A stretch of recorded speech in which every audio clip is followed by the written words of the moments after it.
Today, after round one of the vote of no confidence motion on the floor of Parliament, we heard the good Prime Minister, the Honourable James Marape, make mention that there should be a review of Section 145 of the Constitution to limit the number of no confidence motions that should be put into a Prime Minister, because this is a direct impediment to the government's performance and their ability to work and implement policy.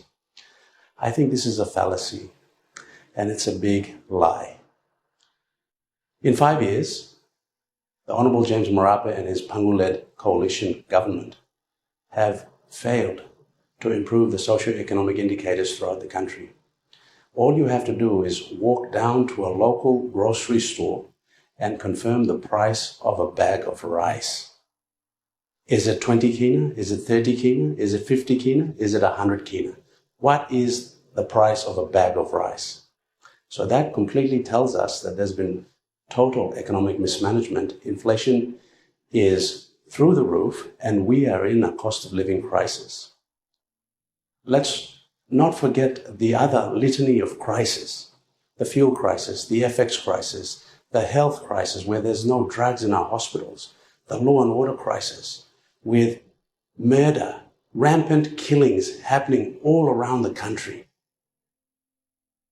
The country is in free fall. There has to be a change in leadership.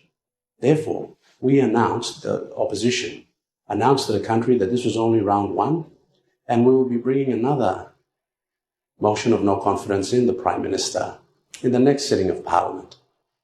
Because the number one tool that this Prime Minister uses to suppress and manage his politics is the weaponization of the budget and selective warranting.